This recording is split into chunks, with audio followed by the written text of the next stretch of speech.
পূর্বস্থলী থানা সংলগ্ন দক্ষিণ পলাশপুরে রেল কলোনিতে শুরু হলো শ্রী শ্রী গণেশ পাগলের বাৎসরিক উৎসব। বুধবার সন্ধ্যায় গণেশ পাগল সেবাশ্রমে অধিবাসের মাধ্যমে এই উৎসবের সূচনা হয়ে গেল। চলবে 3 দিন ধরে। অষ্টপ্রহর ব্যাপী নাম সংকীর্তনের পাশাপাশি হাজার হাজার ভক্তদের জন্য রয়েছে ভোগ প্রসাদের বন্দোবস্ত। ভক্তদের দাবি, পূর্বস্থলী রেল কলোনিতে গণেশ পাগলের উৎসব এবার 6ষ্ঠ বর্ষে পদার্পণ করল। এদিন সন্ধ্যা থেকেই দক্ষিণবঙ্গের বিভিন্ন জেলা থেকে ভক্তদের আসা শুরু হয়ে গেছে। কি হচ্ছে আপনাদের এখানে? এখানে মহামানব গণেশ পাগলের অনুষ্ঠান অনুষ্ঠিত হচ্ছে। এটা কোন জায়গা? এটা পূর্বস্থলী দক্ষিণ পলাশপল্লী থানা সংলগ্ন। এটা কি বাৎসরিক পুজো? এটা বাৎসরিক পূজা 4 জ্যৈষ্ঠ।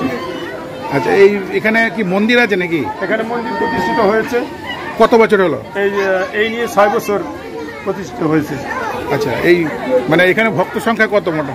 এখানে ভক্ত সংখ্যা 15-20 হাজার ভক্তদের আগমন ঘটবে এই 3 দিনে। এই 3 দিনে কি হবে এই 3 দিনের অনুষ্ঠানে? এই 3 দিনে নাম কীর্তন এবং ভক্তদের প্রসাদ বিতরণ করা হবে। ভক্তরা প্রসাদ পাবে।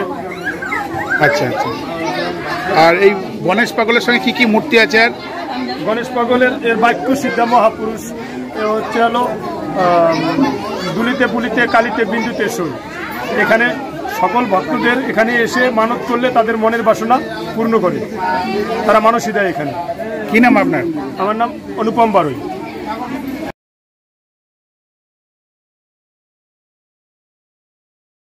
হ্যাঁ, এখানে কি হচ্ছে আপনাদের এখানে? আমাদের এখানে 3 দিন ব্যাপী এখানে মহামানব গণেশ পাগল উপলক্ষে এখানে মেলা হয়। আর কি হচ্ছে? আর এছাড়া ধরেন এই 3 দিনে পাগলের যে কালীর সাধক ছিলেন উনি কালী মায়ের সেবা করেন। মঙ্গলবার তার পুজো হয়েছে। আর আজকে যত ভক্তবৃন্দ, মতুয়া ভক্তবৃন্দ, ডাঙ্কা পার্টি এরা এখানে আসবেন। আনন্দ কীর্তন সারা রাত চলবে।